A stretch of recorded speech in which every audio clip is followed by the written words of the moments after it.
Welcome to the Boss Experience, the podcast that gives you actionable tips and strategies to start your business. And I'm your host, Michele Davis. Let's get started. Welcome to another episode of the Boss Experience. My name is Michele Davis, and I'm here with special guest, Kristen Summers. And Kristen is an international speaker. She's an entrepreneur. She's a coach.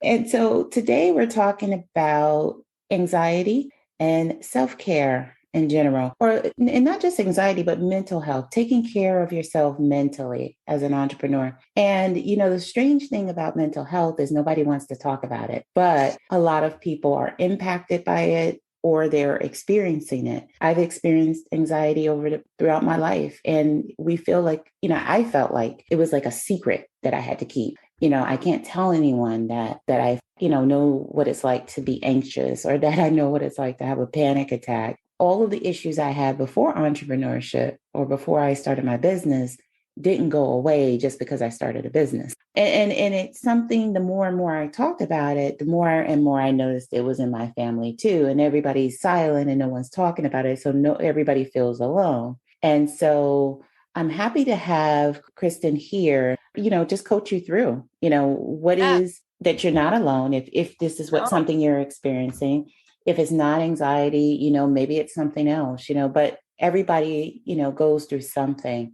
And it's nice to know when you have people out there that know what you're feeling and what it's like. So Kristen, it's interesting that you even chose this type of coaching. Yeah. I'll just start with, this was not my intention. So I'm going to give you what my past life, what former Kristen was like. So former Kristen was very much follow the checklist. High school, college, get the degree, get a partner, get a guy, marriage, kids, house, car, along with the debt that comes with it, all of that. And following that model. And what it was is background journalism. I thought I'm a writer. I say former Kristen, and I very much honor and love and respect her, but she's not there anymore through my own personal work of the last 5-6 years. So what it was is that I took something that was it's sad. Mothers who go through postpartum depression, incredibly common. And I took something of that experience and turned it at what's the company that I have today of being an international speaker and a self-care coach. So a lot of my stuff that I do, it's very much altruistic because my journalism background made me want to give back in some way, right? So I'm given, and this is actual journalism, not what journalism kind of is now. This is early 2000s, okay? So that journalism was a little more of fair and balanced and provide information for people to make decisions, right? To have them form opinions. And I was content with that. And then my daughter was born, I had the birth control shot. And what I found out was if you already have a little bit of the baby blues, the first couple of weeks where you're just trying to get your bearings and figure out what's going on. There's a tiny human now that wakes up every 2 to 3 hours and needs me. You're responsible for someone else. Then, there's that aspect of it. I go in there, want some sort of birth control. They said, here's the shot. And what happened was I had a little bit of baby blues and the shot exacerbated it. So it made it 10 times worse. So I was diagnosed with severe postpartum depression and anxiety with OCD tendencies. So I even had to look into that aspect. Some people were talking about depression and anxiety from postpartum, but in an OCD aspect that I didn't even know I had. They told me before I had the shot, they did tell me there's a 2% chance that this could happen. But you know what? The more and more I share my story, there's a lot of women that say, whether it's the shot or birth control after having a child and then immediately going on some sort of birth control kind of messed with them chemically in their body. And especially with the birth control shot, a lot of it is progesterone. Progesterone, especially whenever you're pregnant, my 2 boys were preemies. Thankfully, not a lot of complications. My daughter was the only one that was full term. She's the only one that listened. I like to just joke about that and say, you know what? She's a woman. She listened. The other 2, they're men, they're boys. They did not listen. But it's one of those things where they did tell me that. I just thought I'm a tired mom of 3. So they did give me that. But what they said afterwards was the most disheartening, was just very much, they said, oh, well, yeah, we warned you this could happen. I'm sorry. Here are some pills and best of luck. So I had no experience in mental health self-care. Like you said, was not talked about. Postpartum was not talked about at all, let alone just having anxiety just for being a human being. And so the first year I did what mainstream self-care is, which is face mask, bubble bath, eat healthy, cut out your carbs, cut out your fat, whatever diet. Drink some water. Drink some water. Drink some water and just go work out. Just go run yourself to death on the treadmill and you'll be fine. I'm not going to lie, those things do help, but it is kind of like almost like a ritual. I like to say it in that aspect instead of like a routine. Routine feels very much like it is very much, okay, 10 o'clock I do this, 11 o'clock I do that. It feels very structured. And so I tell people I'm about building the self-care toolkit or helping you find a kind of a ritual, so to speak, that's a little more fluid that works for you, because what you do for yourself one day might not work the next day. That takes a lot of self-awareness of knowing what you need and asking yourself, what do I need in this moment? And then listening to that quiet inner voice, not the voice that says, oh, I need a bottle of wine or I need this or that. No, that quiet voice that says, I need some time to myself. I need to go journal, or I need to take a nap, or even just go rest for an hour. Just go lay down for an hour, play some chill music, set the timer, close your eyes. If you fall asleep, great. If not, just try to empty your mind and just relax. So, they came in and just said, here you go. And so like I said, I tried mainstream self-care and my daughter hit 1 and I had a major panic attack. We're on vacation in Nashville and I thought I was going to die. And so something just clicked in me and said, Kristen, you have this beautiful, inquisitive mind, journalistic, again, that is, that teaching of journalism, so to speak, is you're a researcher. You're taking information and you're regurgitating away for the average reading level, for people to understand so they can make decisions and form opinions. So it's like, you're a researcher. Start researching this. This is total BS. There has to be more than this. So I did.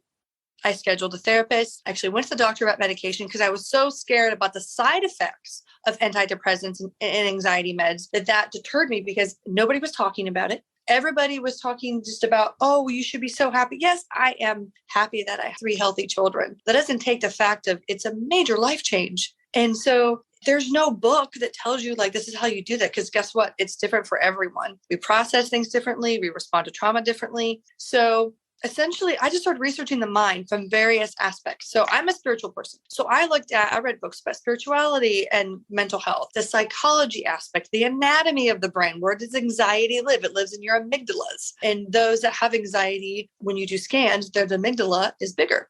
It shows up more. So I just started researching. And so I'm drinking my water, I'm working out. I started practicing more of an intuitive eating and just, again, practicing mindfulness in every area of my life.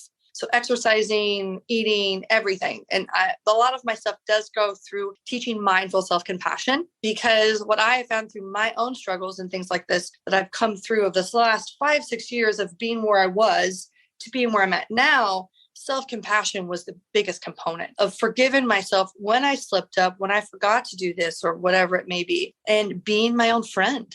Because we talk to our friends a different way than we talk to ourselves. And so like being my own best friend, falling in love with myself. So I started to take myself out on dates. I'm like, I'm going to romance myself. Now, at the time I was married. And so I'm going through this journey of just trying to work a 9-to-5 job, because I'm not an entrepreneur yet, and work on myself and give myself the compassion when I slip up. Because when you're working through something, especially like with me, when you've got a shot that's messing up your hormones and your chemicals, you can't control it. So what can you control, right? And it was just my attitude of really building this confidence and this passion of knowing that I'm worth doing hard things for. And this is a process, but I'm worth the process. I'm worth this. And my life is very much worth doing. And I'm very glad that I had the emotional awareness. I'm very much glad that I knew that I needed help and I wasn't going to let it just turn me into this shell of a person. So what happened is I'm going through all this myself. And then I get an idea for a self-care rewards app, which is my app. It's bootstrapped. It's something that's just, it is a side project and we're looking for investors right now. But the main focus is my company, which is building a self-care empire of education and awareness and empowerment. So I come up with the app idea. That led to me kind of just putting it out there. That led to people like, hey, why don't you come on stage and tell us your story? To me, figuring out that public speaking was a way of healing. It was cathartic. Every time I shared my story, I felt like a little bit of piece of me kind of healed, kind of put kind of my heart together, so to speak, because I was putting it out there and people were waiting to talk to me after my speeches, saying, me too. oh my gosh, I'm not alone. Absolutely not. So a lot of my work that I've done with the research that I've done is around taking gender and taking everything out of the equation. Okay. We are all the same mind. We all have the same, our brain, same parts of it. So taking race, taking gender, everything out, and literally just look at the mind. We're all the same mind. Well, guess what? It's all essentially the same. We all have anxiety. We all get anxious with panic attacks. We all get sad at times, depression. We all have it in some way. And I honestly think that everyone has got something. The numbers say I think it's 1 in 4 now. Those are the people that come forward. How many people don't come forward? So in my opinion, life just sometimes kind of handles things and you have to process it. So you have grief.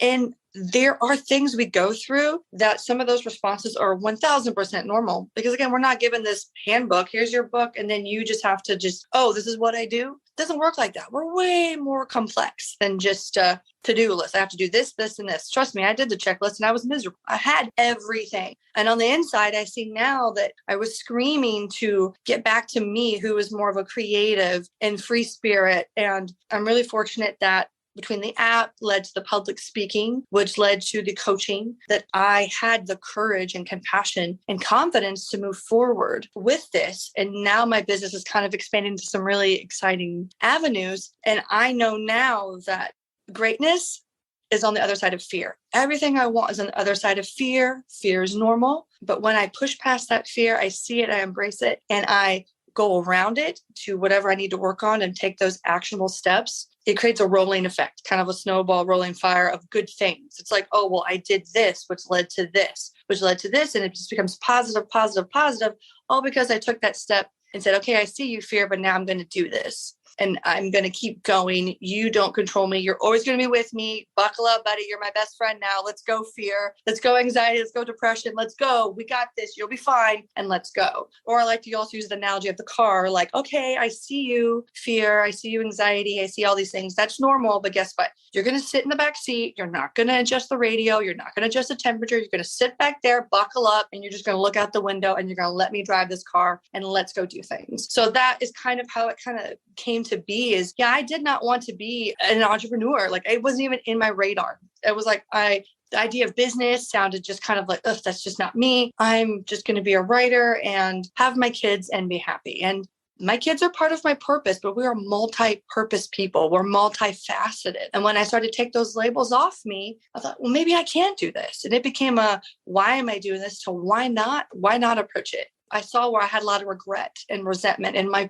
past life. And so this next chapter that I'm on now, this next life, even if I explore a business opportunity and it doesn't pan out, I'd much rather have that and have that lesson from the failure than to have complete regret and what if. Because when you have anxiety, what if can literally deteriorate you. And then you've got analysis paralysis. So you're not even making any sort of moves, right? And it's got you stuck because you're stuck in the what if. So you don't even make any sort of move. And not making a move, is a choice. So it's one of those things where, I kind of came into it through my own experience, started doing my own research and finding out that mainstream self-care and real self-care were really different. And a lot of my stuff is a more holistic, it does have a bit of spirituality approach meets psychology, because psychology actually proves that spirituality is actually quite beneficial. In fact, they say you believing in something higher than yourself, whatever you want to call that, it's actually better for your mental health overall. And so however you want to approach that, I just tell people just believe in something bigger than yourself, believe it in yourself, but knowing that you are co-creating with the universe, with God, whatever, however you want to identify it, knowing that you're not alone even in that aspect is really beneficial for your mental health as well. So yeah, that's how I came into it. And I absolutely love every bit of it. And some days I'm an empath, so I get a little emotional thinking about it. And that's why I do what I do, because if I can help people, I can't take away their pain, but if I can help alleviate or awaken them to see that they can have some tools that they don't have to suffer so much in life and things with a little bit of work and sometimes a lot of work, and they're worth the work, you can have the life of your dreams. You really can have it. It takes discipline, like I said, compassion and confidence and courage, but it's very much possible because we are limitless. So I know the audience is probably, they're listening to your story and they're like, wow, Kristen, that's crazy. That's a lot. And then you have some that are saying, oh, I can relate to that. Something similar happened to me. And I heard you mention like some common themes that were helpful to you through your whole journey of healing. And one thing was there's no one size fits all when it comes to what works for you with self-care or anything for that matter. Everything is individualized. And there's some instances where you may go to someone to get help because you can only get so much, online and so much through your, reading. So for anyone who's wondering, how do I know what to do? I'm trying to build this business, but the anxiety, the fear, all of that is overcoming me. How do I know what's going to be right for me to get all of these feelings under control? Right. A lot of it is just regulating your emotions in some way, because we all have them. We're humans. So there's a gradient scale of emotions and we're going to have them. And a lot of it takes, like I said, for mindfulness. So first of all, self-awareness. So you're aware, hey, something's going on that I just don't like. It doesn't make me feel good. It's not beneficial. A lot of people with anxiety have rumination, where they just kind of just ruminate about the same thing over and over again, kind of like a hamster wheel. And it's hard to get off that hamster wheel. We've been on it for a while. So it takes, first of all, the self-awareness, which is huge, because you're not going to make any sort of change unless you're actually aware that there's an issue. And then it essentially kind of takes getting to know yourself. Like I said, kind of dating myself and just not tackling it all at once. Trust me, I did it where I was like, I'm going to do this. I'm going to get rid of my anxiety. Well, what we resist or what we try to like shove down and push away, it persists. And when I discovered meditation and mindfulness, realizing that I could close my eyes and I could visualize my anxiety apart from me, because it's not me. It's in my brain. You can get scientific and say, well, this chemical is higher than this one. But essentially, it's not even really even a part of me. It's just there at this moment in time. And I found once I started to visualize it was separate from me. And sometimes my anxiety I would visualize as a color or a shape, or sometimes for my kids, I tell them to visualize your anxiety on your shoulder.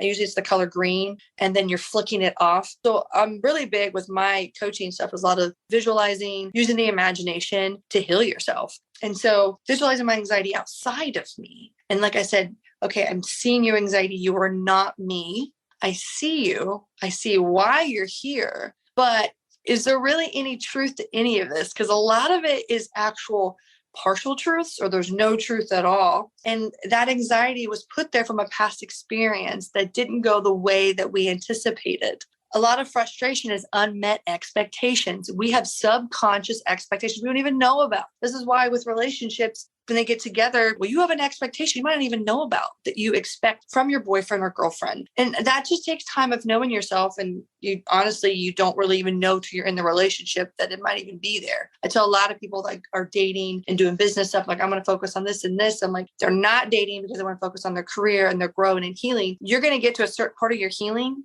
but you're not going to get to like the next level until you're actually in a relationship, because then there's going to be parts they're going to show up. They're like, wait a minute, I thought I was healed. It's a lifelong journey of self-discovery, which should be exciting, not daunting. The fact that like I'm putting in the work, I'm going to take my time with myself, give myself that compassion, right? And I'm going to do what I can every day to move myself forward in my business. So I saw a lot of people that have, I'm talking type of a depression where they can't get out of bed type of depression. I've had clients like that. And I tell them, you know what? If you grab your phone and you send that one email, if you schedule that one call, if you update your website, even you share your website just for a couple of minutes, if you've done something to move your goal, your dream forward with your business, then you're doing something. Because there are a ton of people that have ideas for businesses and don't even have the courage to start them. That I've got this idea, and then they never do it. And then they wake up and they're 30 years later and they regret not exploring that. Even I said, even if it doesn't work out, it always leads to something, leads to a lesson, it leads to something better. I teach a program called the 5 Pillars, and one of them is mental self-care. And that's also realizing that we need some things and hobbies for ourselves. That's hard as an entrepreneur. Also, if you're a parent, when am I going to find time for myself? But when you start doing that awareness and kind of date yourself and think, I like this. I like that. For me, painting. I love painting. I have no intention of selling my paintings. Yes, my kids are very sweet and think I should, mommy, put them on Facebook and sell them. No, babe, this oil painting is from mommy alone, but that's something for me. that I carve out to do for myself. But because I did that, it ended up being cathartic, which actually helped with my anxiety. So anybody that has anxiety, I will say, if you can do something with your hands, pay attention to your anxiety in that moment. Are you anxious in that moment when you're doing your makeup, or maybe you're crocheting or painting? You're not. Why? Because your brain is focused on what's in front of you and you're using your hands. And so by painting, I started to work with my anxiety and realizing, oh my gosh, so my anxiety isn't all the time, because my depression tells me it's all the time. I'm always anxious. But it turns out I'm not. And when I paid attention to the moments that I wasn't anxious or I wasn't depressed, and I started to become aware of these moments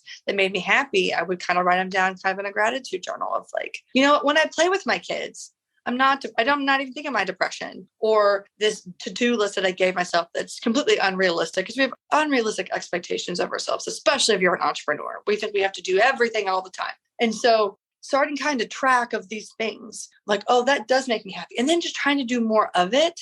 Again, giving myself that compassion of not I should be out of the vocabulary, not I should do this or I should have done that. It's like, okay, I wasn't supposed to learn about this until now. Now that I know what I know, I'm going to use it more moving forward. I didn't know it in the past because I wasn't supposed to know it then, but I know it now. So I'm going to use this to move forward in some way. So I tell people, one small step every day, and then use that to build, even write it down, like what are my successes for the day, and give yourself, it could just be getting out of bed and getting dressed and taking a shower. That is something to be celebrated, a little win. Big, small, doesn't matter. We define what that looks like. So it's one of those things where I tell people, give yourself some slack, one thing at a time, and to just take the time to get to know yourself. I mean, as a woman, I have to think at times when I would watch a certain movie or a genre. For example, I hate scary movies. I'm the biggest chicken alive. I'm not afraid to admit it, but I would watch scary movies. Well, why am I putting myself through that? If you already have anxiety. Also be mindful of what you're ingesting information. There's a reason why people were anxious, why they watch the same stuff over and over again, is because they know the ending is predictable. With anxiety, it's a lot of what if happened and what if it doesn't go out the way I think it's going to go. So a lot of people with anxiety watch the same shows over and over again because they know how it's going to go. So yeah, you're in a horror movie and there's a lot of surprises or whatever. And I thought, gosh, why am I doing this? Because then it's giving me nightmares. It was. Then I realized of my people-pleasing tendencies and the people around me. I was just trying to be the cool girl that just kind of goes with the flow. Yeah, you want to watch a scary movie? Cool. Now it's very different. Now I can say, with a bit of assertiveness, but still not coming off. There's this thing, I'm sure that if a woman's assertive, she comes off being a bitch. She comes off being this or that. And like, no, I am still a very kind, compassionate person. I don't like the word nice. I'm a kind person. And so it's like, okay, you know what? We watched that last time. I think let's do something funny instead. And all you got to do is just make that little suggestion. I'm like, well, yeah, let's watch something funny or something slightly romantic. Or if they really want to watch a scary movie, I'll be like, you know what? That's fine. I'm not really feeling the scary movie or whatever. So I'm going to go do XYZ. I'm going to go watch funny TikToks or something, like whatever it may be. Yeah, realizing what sets your anxiety off. So realizing first what makes you happy, where your anxiety isn't. And then you can start to see where your anxiety shows up. Meditation is great for, especially when you do body scan meditations that makes you focus on your body. Then you can start seeing where your anxiety actually is placed. A lot of women, it's placed on our shoulders. We like to hold our anxiety there. But there's other parts of our body where we can actually hold trauma and anxiety and depression. And so it is, I know I'm giving a lot of tips, but it's one of those things where when you start doing just a little bit of work and a little bit of awareness and just starting to pay attention, snowball effect. And then it's like, oh my gosh, okay. All right. Well, scary movies make me anxious. I'm just going to quit watching scary movies, or I'm going to quit watching the news. I'm just going to get my news on this platform and not this platform, and start realizing that there's going to be bad days and so-so days. But if I could help myself to have better days, because I deserve good days, I deserve successful days, whatever success looks like to me, I'm going to do what I can to make sure that happens, because I deserve that and I'm worth that. And when you start doing it, people pay attention. And it also kind of creates, I've noticed with me, that people want to hang out with me more. They're like, hey, you don't seem as anxious, or, whatever it may be. And again, it's normal to be anxious. I think, honestly, if you don't have something, what are you doing? Because I don't feel like you're human if you don't have anxiety, you don't have depression, you don't have days of imposter syndrome, you don't have days, if you're just kind of questioning, like, what the hell am I doing? That's okay. None of us really know what we're doing. We're just all kind of winging it. And that's what makes it great. Mm-hmm. We can just grab each other's hands and let's go together. We're walking down this path. We don't know what's going to happen, but you know what? We've got each other and we're not alone. And that makes all the difference. And that's why I started my business, is because I want people to know that they're not alone and that there's so much out there that they just have the right tools to shift their mindset, totally change their life for the better. And I think one important thing that people don't take enough time to do in general, and it doesn't stop when you're an entrepreneur, is the importance of clearing your mind. And I just did a podcast episode on journaling, and you just got to get it on paper, because you have all this, you're overthinking, you got all this swirling around in your mind, and it's not healthy. It's not good. It's not, you're not propelling yourself forward by overthinking and, having all these thoughts in your mind. You said a few key things. Yeah. I think, people taking the time to get to know yourself. And, it's so important, because you're so focused on, your family, taking care of their needs. People don't really, and it sounds really crazy, but people don't know themselves. They don't take the time. They don't. No. Yeah. They don't take the time to say, who am I? What do I like? What am I passionate about? What interests me? What movies do I like? What is my favorite movie? Not my husband's favorite movie, not the favorite movie for the kids. What is my favorite movie? What do I enjoy doing? Is this really the business I want to create? Or am I just creating something because someone else said it was popular and trendy online and I could make a lot of money? So now I have anxiety and I'm frustrated because I'm not making any money.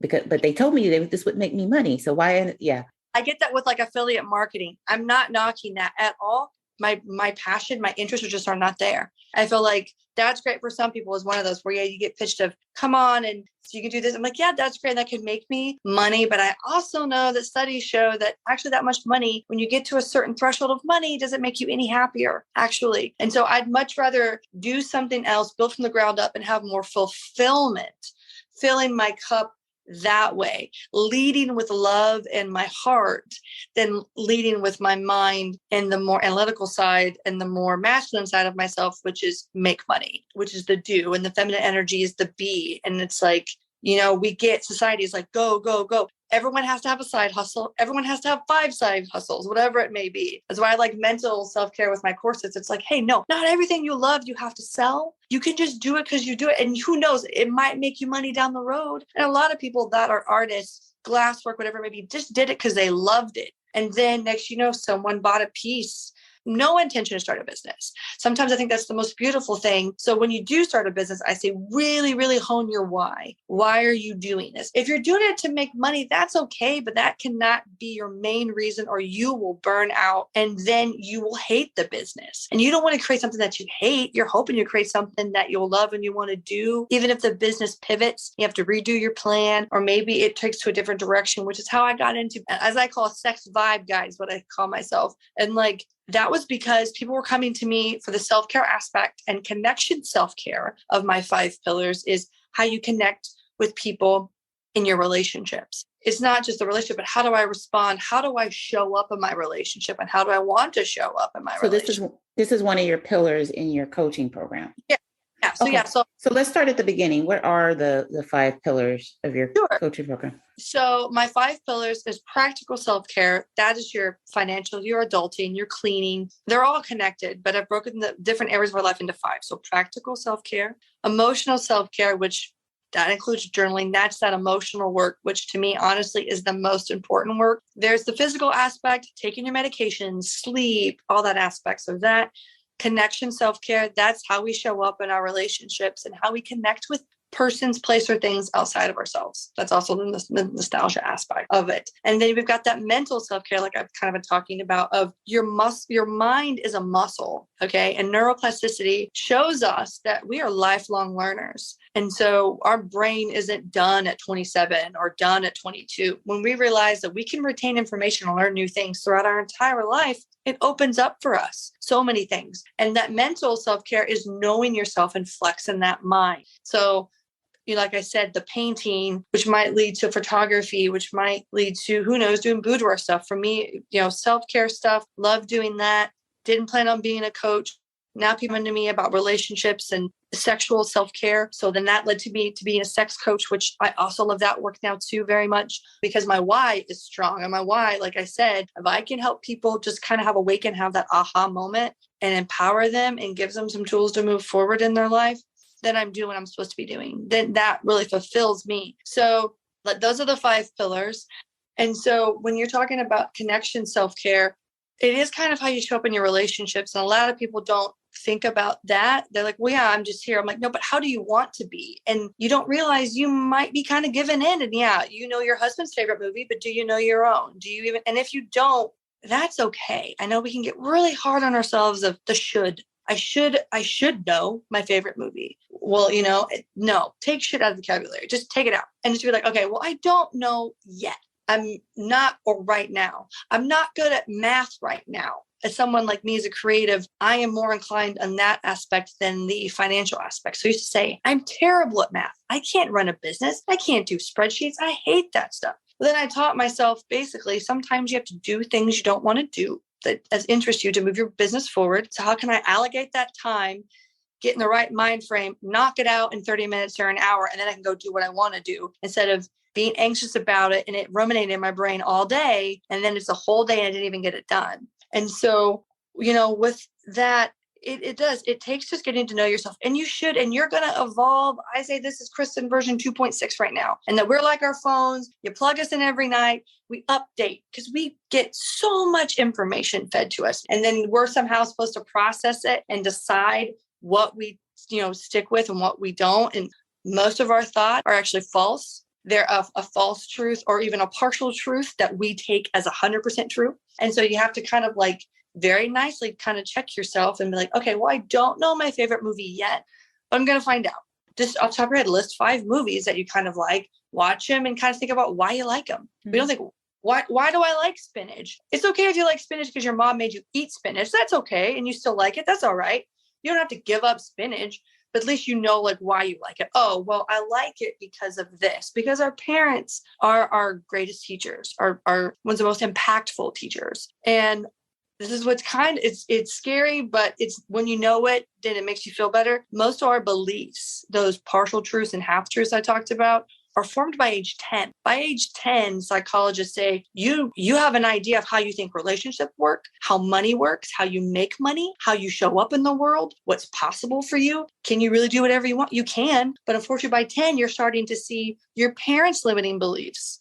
Like, for instance, my dad was a railroader. My dad's a railroader. He's an engineer for the Union Pacific Railroad. My brothers thought maybe they should do it because my dad did it. And they're just all like, well, he did it. So you know what? And it pays good insurance, so I should do it. And I'm like, do you really want to do it? Or it's because it's a good job with insurance? Don't discredit knowing yourself because you're multifaceted. You don't have to be one thing. I'm not just a mom. I'm not just an entrepreneur. I'm not just a girlfriend, a mother. I'm so much more than that. And so, yeah, one of the greatest loves we can experience is self-love. And when we start to just take to know ourselves, then it does feel empowering. It's like, okay. And people will tell me, they're like, you know yourself. I'm like, yeah, because I've dated myself. I've done the work. Know what I like and don't like. And if I don't know, then I just say I don't know. I don't like fit like, oh, yeah, I can't. I'm like, you know what? I haven't tried that yet. I haven't tried that type of sushi yet. I may not want to try it now, but maybe next time. And it does. And because with relationships, especially, and then you've got a business, especially if you're in a relationship and you're in a business together, that adds a whole different component. We tend to kind of like think we need to be one. Well, actually, a healthy relationship is a healthy dose of codependency and independence, which you form together, which is called interdependence, which means you have yourself inside your relationship and you have yourself outside the relationship. This is why when people break up, I don't know who I am. Well, of course you don't, because you merged in as one and thought who you are in the relationship is the only person you are. That's your only identity. So that's why I tell people, date yourself. Yeah, you can be in a relationship. You can love yourself just as much as you love your husband. Yeah, date yourself. Like a lot of women don't like to go have dinner by themselves. Ladies listening, take yourself out on a lunch date by yourself. No one cares if you're by yourself. Everyone is selfish. Everyone is thinking about themselves. They're not thinking about, here's this woman by herself eating sushi. Go to your favorite place. Eat the food, savor the food, say why you love it so much. And then like, you know what? Girl, good for you. You took yourself out for sushi. And then maybe maybe now I'll go hit up some thrift stores. Yeah, I feel good because I did this for myself. So now I'm going to go home and work on my business, right? You've already created that positive of loving yourself.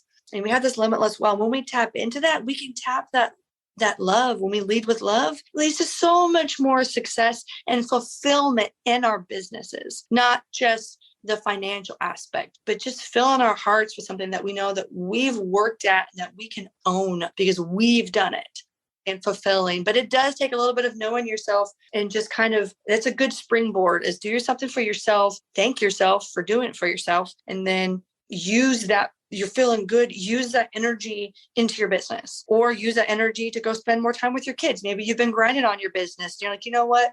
Took myself out to lunch, but now I want to grab the kids. We're going to go to the park. And then you just like, you know what?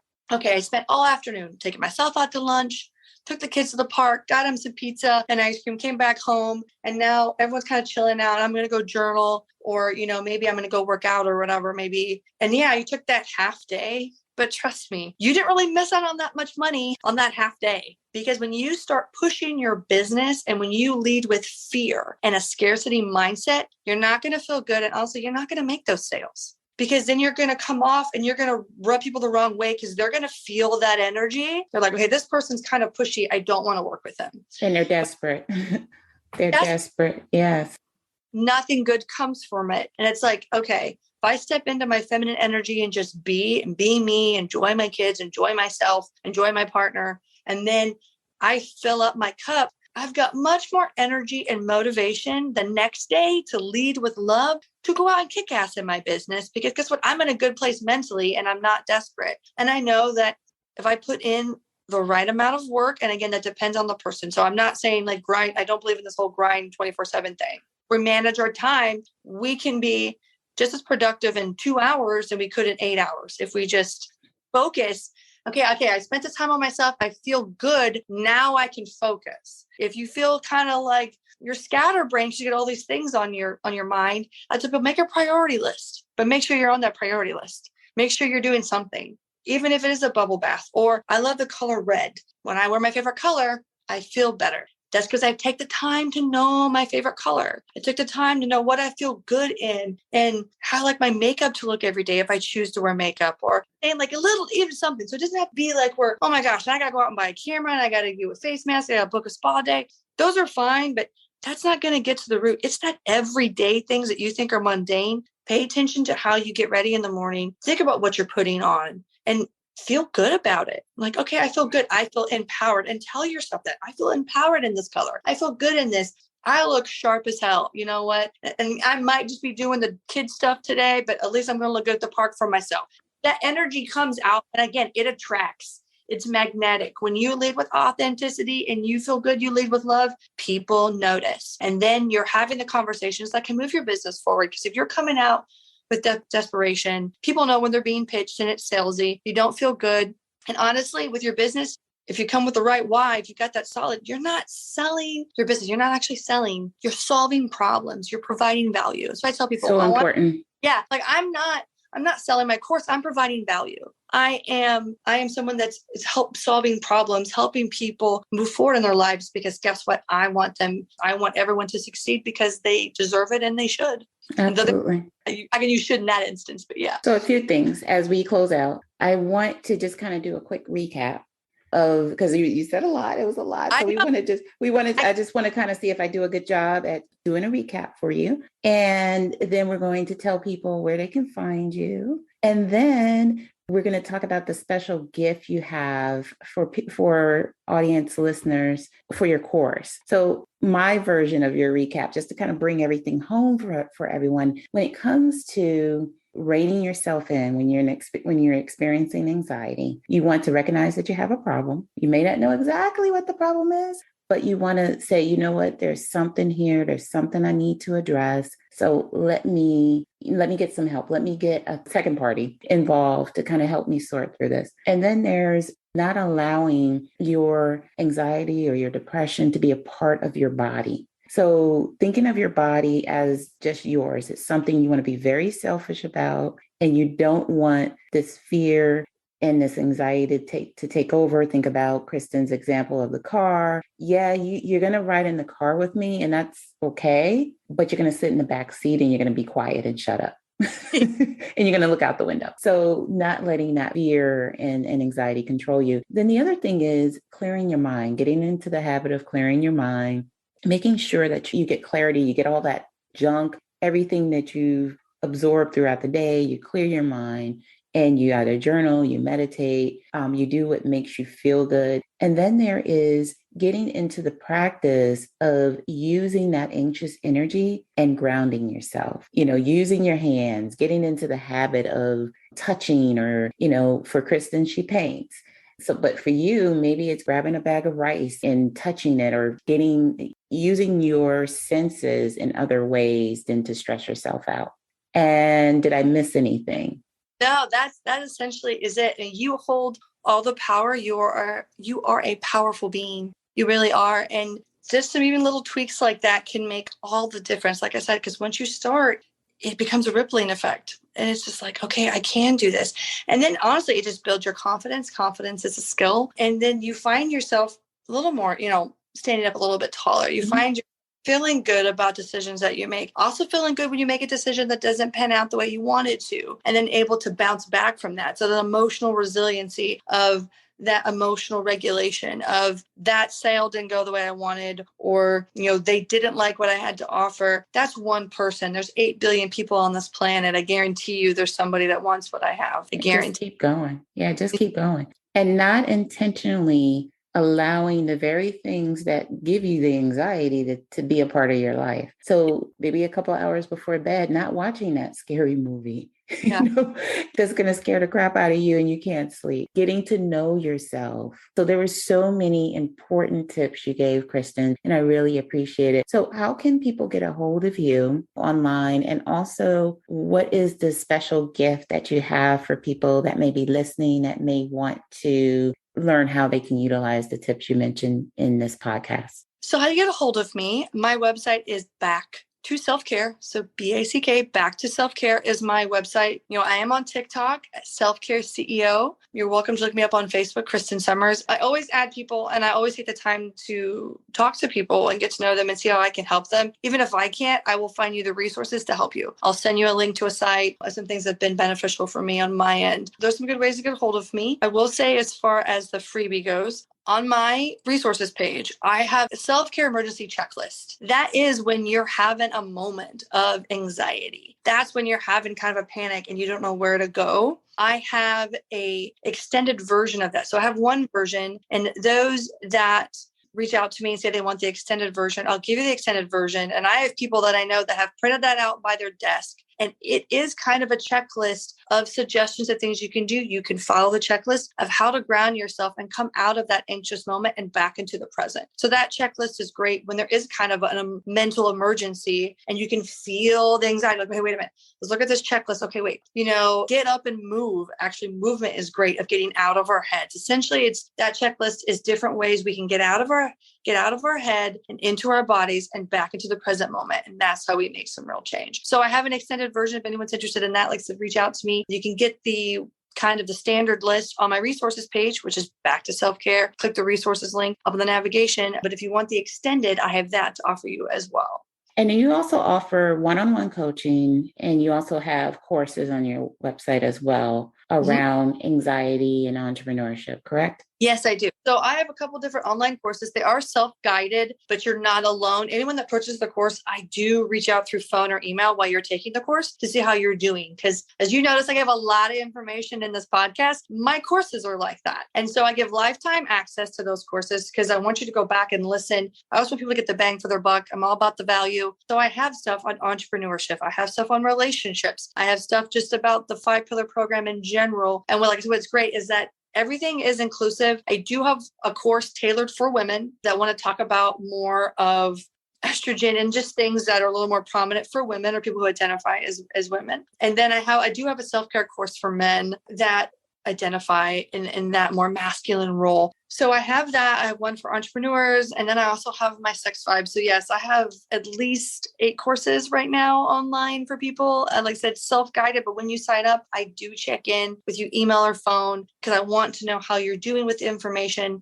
with that, I usually ask people to take the course first and then do the one-on-one with me. So then they have the tools in the course and then we go over them more extensively as basically a self-care accountability coach. So I have the online stuff, the course is there. I do the one-on-one stuff as well. And now I also work with businesses to do pop-ups, self-care business pop-ups. So I will technically go into a business, whether Zoom or in person, and do like a lunch and learn. And I will talk about empathy and self-care in the workplace, which is fantastic that more and more businesses are seeing the importance of self-care, taking care of yourself and how that affects your productivity, seeing the importance of empathy in the workplace and kind of combating that toxic workplace culture that very apparent during the pandemic. So I'm excited for that as well. So yes, I do offer a lot, but I love every freaking second of it. So, and I appreciate this time today. I really do. I appreciate you contributing to my audience. What are your final words? Oh, and before we get to final words, for a limited time only, if you're interested in one of Kristen's course, she's been generous enough to offer a discount. Yes, a discount on that as well. So yes, I'm glad you said about that because yes. The course, yeah. On the course, yes. I am offering a discount for that as well. And I do offer that if you take the course and you want to do like a one-on-one with me, I do offer, if you've already taken the course, some people just do the one-on-one, but if I prefer you do the course first. So I give you the discount on the course. And then if you want to do the one-on-one, I come up with a pretty good, basically payment plan and kind of a discount on that as well. Because again, I want people to get the bang for their buck. And I'm not knocking other coaches, but I know some coaches, they charge a lot and they don't provide a lot of value. And I'm kind of the opposite. Obviously, I got to keep my lights on, but I do want people to know that by listening to this and signing up, there are some really great incentives. Like I said, the extended self-care checklist, the discount, like you mentioned, and there is also a discount with the one-on-one. If you purchase the course, please mention the podcast, and I know you will get this deal because I'm not giving this deal just to everybody because then it would just be chaotic, I'm sure. But anxiety is something that I still deal with. It's never going to go away. It's not a part of me. It's just there. The voice is much quieter than it used to be because it's used to being in the back seat and realize I'm not going to listen to it. But it really resonates with me, especially with why I was glad you brought me on about anxiety because it definitely resonates with me. So those that especially know they have anxiety, know they have depression, and they want those tools, I'd be more than happy to help you. Now, final words. If there was anything, just a final statement that you would tell folks as we close out this episode.